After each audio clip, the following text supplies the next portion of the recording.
Bonjour à tous de la Croisette à Cannes, où nous sommes heureux d'accueillir pour la 4e édition le Festival sacré de la beauté, organisé par la Diaconie de la beauté, un mouvement qui s'est enraciné au moment du synode de la nouvelle évangélisation en octobre 2012 au Vatican.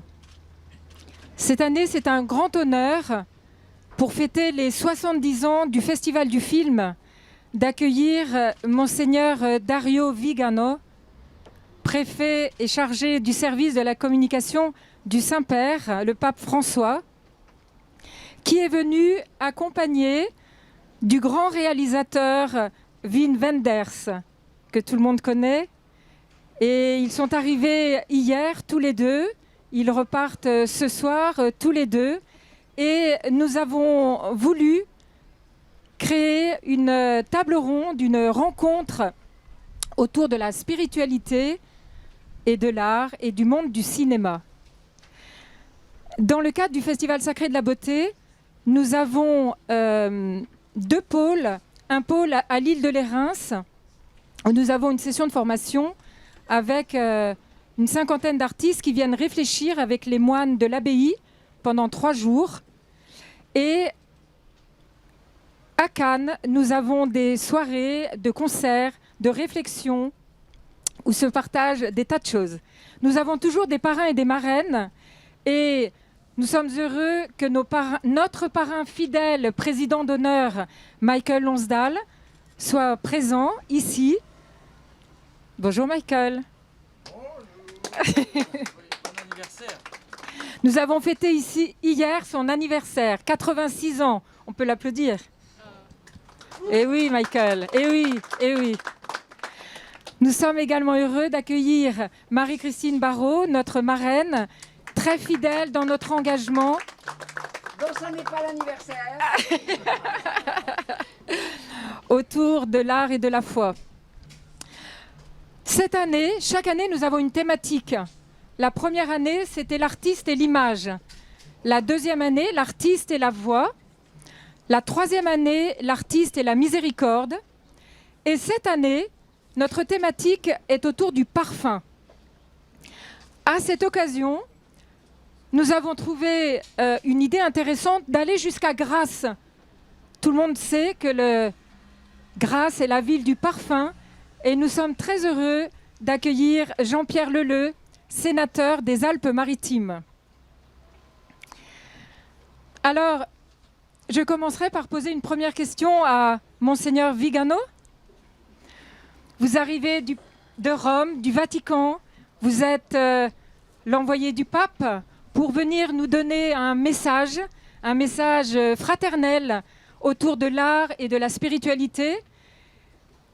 Qu'est-ce qu'il vous a dit, le pape? Est-ce qu'il vous a donné une belle bénédiction pour nous? Uso il microfono per la televisione perché so che non serve per voi.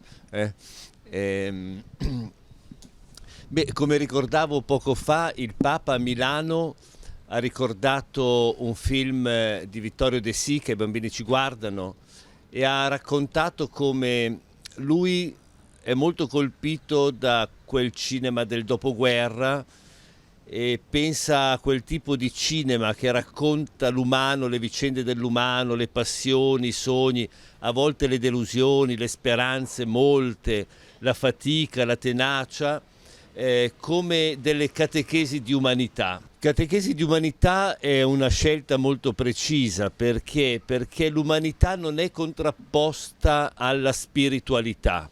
Non esiste la vita e la vita spirituale, non esiste la vita nel corpo e le relazioni concrete da una spiritualità molto spesso immaginata come non fatta di passione, di carne e di sangue. Dunque il problema e anche la grande possibilità che attori e direttori e registi hanno è quella di uno sguardo che sa andare in profondità dell'umano, perché laddove l'umano è profondo ci sono le pieghe dell'umano, ci sono le luci e le ombre.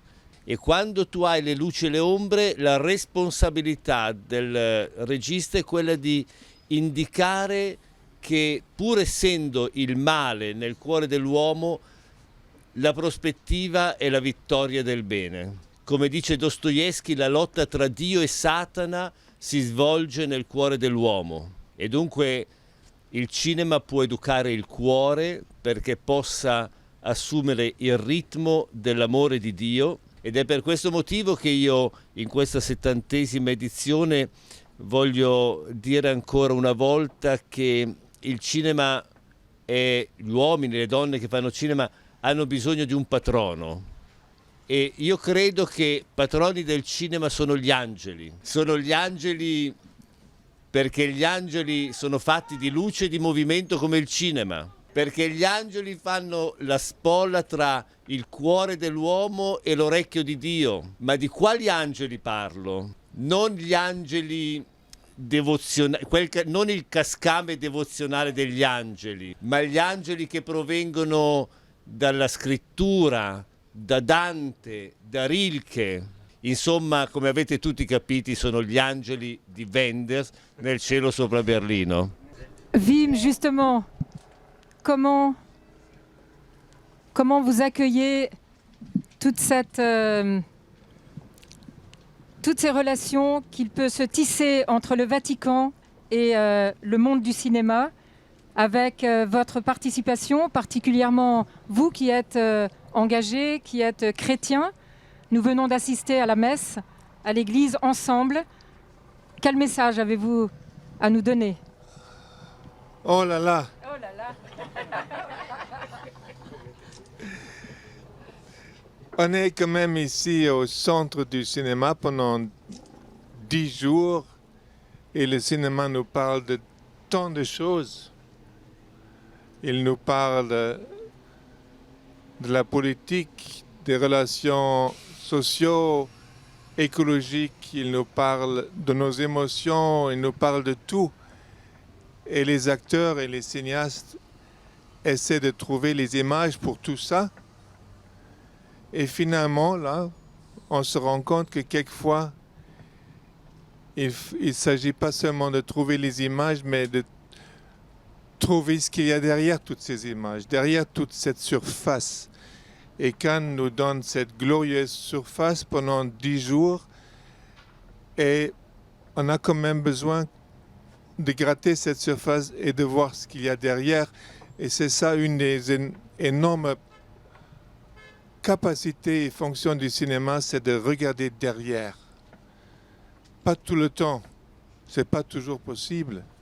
Mais quelquefois, le cinéma peut faire ce qu'on appelle, avec ce beau mot, transcendre la vie, la réalité, la beauté, la violence, tout ça, et nous montrer ce qui est derrière.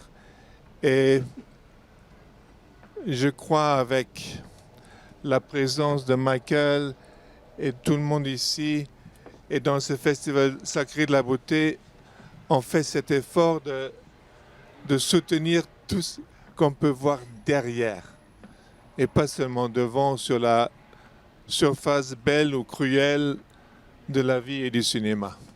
Merci. Mettre en avant la beauté, c'est en tous les cas la vocation de ce service de la beauté que nous essayons de développer. Une beauté au service des artistes, au service de l'Église, au service du monde du cinéma. Monsieur Leleu, vous êtes président au Sénat de la commission audiovisuelle. Vous êtes en lien très régulièrement avec des producteurs, des acteurs, des réalisateurs. Qu'avez-vous envie de dire à Monseigneur Vigano, à Wim et à nous tous? Chère Anne, d'abord merci de m'avoir convié à cette table ronde où je ne suis pas certain d'amener quelque chose qui élève de façon importante le débat. Ceci étant, je viens en tant que rapporteur de l'audiovisuel et du cinéma au Sénat, qui m'amène donc à fréquenter des professionnels, de nombreux professionnels dans le monde du cinéma. Je viens en tant qu'ancien maire de Grasse, puisque j'ai été maire de cette belle ville, capitale du parfum, dont vous avez fait votre thème central cette année, où j'ai été maire pendant 20 ans et où je conduis une démarche aujourd'hui pour faire reconnaître, au nom de la beauté, les savoir-faire liés au parfum, au patrimoine culturel immatériel de l'humanité par l'UNESCO. Et puis, probablement, je viens un peu parce que, chrétien, je me pose souvent les questions qu'expose le cinéma. Vous avez admis comme thème le cinéma et la spiritualité. La spiritualité, c'est une dimension fondamentale de tous les êtres humains, j'allais dire de chaque être humain, quel que soit son lieu de naissance, il y a cette aspiration à aller difficilement parfois à l'intérieur de soi pour donner un sens à son existence, donner un sens à sa perception des autres sur la terre. Et le cinéma, justement, peut apporter une forme de réponse à cette quête intérieure de l'être humain dans sa recherche spirituelle. Le cinéma est une porte, une fenêtre ouverte sur le monde entier. Il est un miroir du cœur humain, puisqu'il expose dans toutes les dimensions qu'a exprimé Wim Wenders tout à l'heure, les joies, les peines, les souffrances, les problèmes, les malheurs, mais aussi l'espérance, qui se cachent peut-être derrière les mots extérieurs que nous côtoyons tous les jours. Je crois que toutes les formes d'art permettent de sublimer la spiritualité au-delà des mots qui sont toujours très faibles pour faire passer les émotions, que parmi les formes d'art que sont les arts plastiques, la musique, le cinéma a une puissance supplémentaire. Le cinéma est beaucoup plus puissant que les autres. D'abord parce qu'il est très populaire et que ce sont par millions, par centaines de millions que les êtres humains de tous les territoires de la planète vont dans les salles de cinéma et qu'aujourd'hui l'audiovisuel vous l'amène quotidiennement à la maison. Vous savez, il y a 200 millions de spectateurs de cinéma qui vont dans les salles par an en France, mais il y a devant les écrans, qu'ils soient de télévision ou qu'ils soient reliés à des plateformes, ce sont pratiquement 5 à 6 millions de personnes, ou une dizaine de millions par jour. Donc la pénétration, si j'ose dire, du cinéma, au travers désormais même des séries sur lesquelles il y a aussi à travailler, il y a des messages qui passent et qui peuvent entrer en résonance avec la quête que chaque individu sur Terre est en train de parcourir dans sa propre personne. Et donc je trouve que le cinéma a des moyens de faire évoluer le monde dans le bien. Dans le bien, vers le bien. Parce que cette aspiration profonde individuelle, elle est une quête vers le bien. Même si les gens sont violents, même s'il y a des violences, des haines, des difficultés, au fond de chaque individu, il y a une quête du bien. Et que le cinéma, en exprimant au-delà des mots, par les émotions, par les lumières, par les visages, par les expressions, par les musiques qui les accompagnent, peut arriver à transcender tout ça comme une poésie finalement, mais plus qu'une poésie, pour faire vibrer les fibres affectives de l'être humain. Voilà comment je perçois l'importance du cinéma, de l'image animée en général, à la rencontre des quêtes spirituelles individuelles de chacun d'entre nous et de chacun des habitants de la planète. Merci, Monsieur Leleu. Michael, malgré votre âge, vos 86 ans, vous êtes toujours dans le milieu du cinéma. Et je crois que très prochainement, vous êtes sur une production d'un nouveau scénario sur Léonard, que vous aimeriez organiser avec l'Institut Georges Méliès, avec la Diaconie de la Beauté, avec des acteurs, des producteurs. Qu'est-ce qui vous passionne dans votre vocation? Il faut bien mentionner que c'est Léonard de Vinci, parce qu'il y a plusieurs Bien Léonard qui se baladent. Vous avez parlé du cœur, oui. C'est là, pour moi, l'essentiel. Tout être humain a ce cœur qui est bousculé dès la naissance ou alors accepté et l'amour est transmis. Et c'est, je crois, le point physique qui entraîne l'invention et la beauté. Ce cœur, il faut le soigner, il faut l'aimer, et celui des autres aussi. Alors, à partir de là, j'essaie de résumer comme ça un peu globalement, parce qu'il y aurait tellement de choses à dire, mais voilà, alors, dès qu'il y a des problèmes, avec beaucoup de gens en détresse, malades, eh bien, il faut se mettre à leur portée, essayer soi-même de trouver en soi ce qu'on peut aider, donner et les sauver. Alors le cinéma, je crois, oui, c'est comment dire, c'est toutes les passions humaines qui sont bien représentées, hein, des pires choses jusqu'aux plus belles.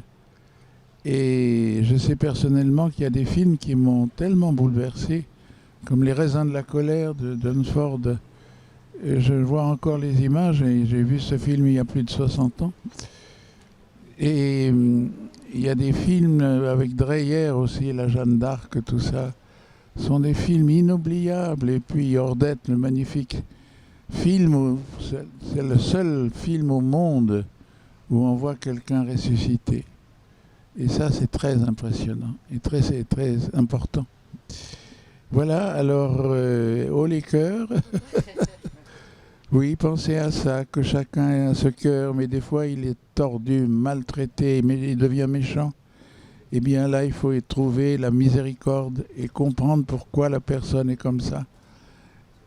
Voilà, alors paix, honneur, paix, joie et amour. Merci. Merci. Marie-Christine, vous êtes une femme de théâtre, une femme de cinéma.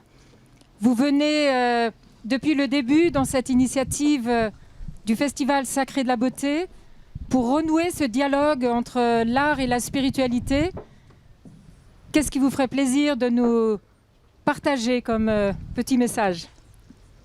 Je ne sais pas si je peux parler encore beaucoup de cinéma parce que je ne suis plus trop dans ce monde-là en tant qu'actrice, mais ce que je peux dire, c'est que sur le chemin global d'un acteur et d'une actrice, en l'occurrence, il y a par rapport à la spiritualité, mais surtout par rapport au fait d'être chrétien, j'ai toujours vu comme une grâce le fait d'être chrétienne, car la religion chrétienne, c'est la religion de l'incarnation. Et c'est la religion du verbe qui se fait chair. Et je vois ce métier d'actrice comme absolument cette place-là. Un artiste, puisque je ne suis pas sûre que nous soyons totalement des artistes, nous sommes des instruments en tout cas, mais nous sommes des instruments qui permettons au texte de se faire chair, qui permettons aux émotions de se faire chair. Il y a cette idée d'incarnation qui est complètement liée à l'idée du Christ s'incarnant.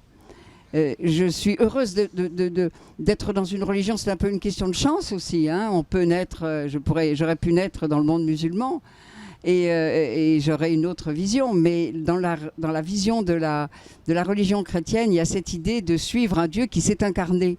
Et dans notre petite sphère, dans notre sphère tout à fait relative d'êtres humains, c'est cette idée d'incarnation qui me touche beaucoup. On peut incarner au théâtre, on peut incarner dans les textes, on peut incarner au cinéma, et on est vraiment les lieux de l'incarnation et les lieux du passage. Et le choix après Bien sûr, on peut faire des films qui sont très exaltants sur le plan spirituel, mais dans n'importe quel film, dans n'importe quelle aventure de spectacle, je crois qu'il y a cette idée de faire voir le beau et le sacré, même derrière la laideur, même derrière la violence, même derrière la cruauté. Je crois que c'est cette lumière-là dont nous sommes responsables. Et franchement, à l'heure d'aujourd'hui, je trouve que c'est le plus beau métier du monde. Merci Marie-Christine. Monseigneur, voulez-vous nous donner un petit message d'envol pour les mois à venir? Va bene. Credo che sia molto importante quello che è stato appena detto, cioè che la prospettiva cristiana è una prospettiva dell'incarnazione. Perché questo? Perché questo testimonia che non c'è nulla dell'umano di cui Dio ha paura, al punto tale che Dio, per raccontarsi, ha deciso di farsi passione, intelligenza, carne, sangue, relazioni, si è fatto appunto uomo. Oggi è la festa dell'ascensione, vuol dire che Dio ci ha portato in paradiso, parte di noi vive il cielo, cioè vive la pienezza dell'umanità al modo di Dio. Allora credo che a partire da questo Festival di Cannes dobbiamo chiedere proprio la capacità di essere uomini e donne capaci di andare in profondità, capire i movimenti del cuore, anche là dove a volte nel cuore si trova il male, perché è solamente quando si riconosce il male, il peccato, che si può trovare la misericordia di Dio. C'è un'immagine che è quella del Natale. Gesù è messo, si dice, dove gli animali mangiano il fieno. Perché c'è questa immagine? Perché gli animali tornano sempre nel luogo per soddisfare il proprio bisogno. Quindi l'animale torna sempre perché è abitato dal desiderio della sopravvivenza. Quindi l'animale torna sempre per sé, per il bene per sé. Dunque la mangiatoia è il luogo dove in maniera analoga possiamo immaginare l'uomo torna al proprio peccato continuamente. Per questo Dio è stato depositato nella mangiatoia, perché prima o poi l'uomo possa trovare Dio tornando al suo peccato. E quando l'uomo nel proprio peccato trova la misericordia, allora si possono aprire le porte del cuore, come si sono aperte nel film di Olmi le porte della Chiesa con l'anziano parroco che voleva vivere l'esperienza dell'accoglienza, dei ponti creati, della comunità vera. Wim, vous repartez ce soir, vous quittez Cannes, vous avez vécu cette journée avec nous. Qu'est-ce qu'il va vous rester dans votre cœur? Dans mon cœur reste un moment de cette messe ce matin et la réalisation que la présence des anges qu'a évoqué Don Dario, c'est qu'une image, un symbole pour un état de grâce. Et cet état de grâce, il est en effet gratuit. On peut tout être là-dedans, même vous, tout le temps. C'est pas seulement le cinéma qui peut vous transformer dans cet état de grâce. C'est la vie, c'est la beauté, c'est l'amitié, c'est la présence de quelqu'un comme Marie-Christine ou Michael. Les anges, ils sont partout. Et peut-être, je dirais peut-être en anglais, may the grace be with you. Thank you. Merci Wim. Pour clôturer un petit peu cet entretien, ce dialogue, les artistes sont aussi présents. Daniel Facerias, qui est auteur-compositeur, va nous interpréter une chanson autour des roses, puisque nous clôturons cette session autour de la thématique l'art et le parfum.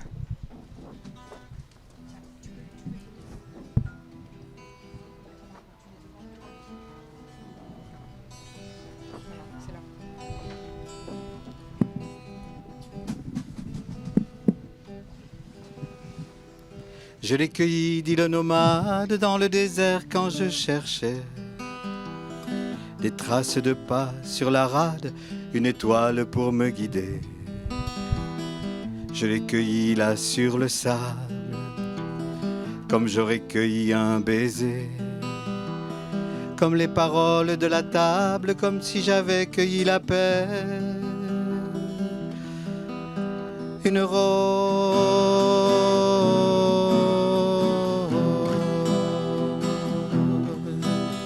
une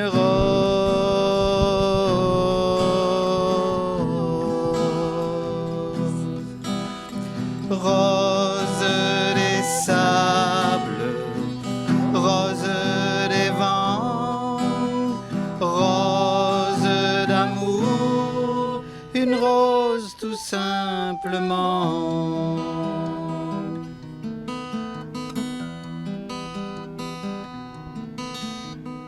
Je l'ai cueilli, dit le berbère, sur l'aile parfumée du vent. Quand je cherchais dans l'éphémère, lorsque la lune va croissant. Je l'ai cueilli là sur un souffle, comme j'aurais cueilli un serment. Une parole de sa bouche, comme la lumière de l'Orient. Une rose.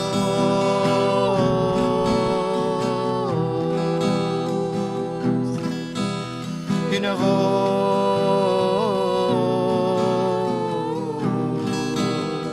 rose des sables, rose des vents, rose d'amour, une rose tout simplement.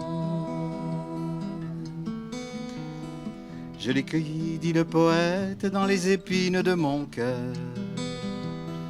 Quand je cherchais dans les tempêtes l'amour qui ferait mon bonheur, je l'ai cueilli sur une larme, comme j'aurais cueilli un pardon, comme le rouge de la flamme, comme la lumière de son nom, une rose,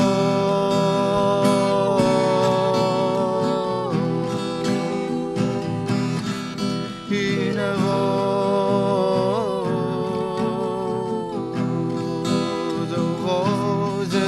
Des sables, rose des vents, rose d'amour, une rose tout simplement.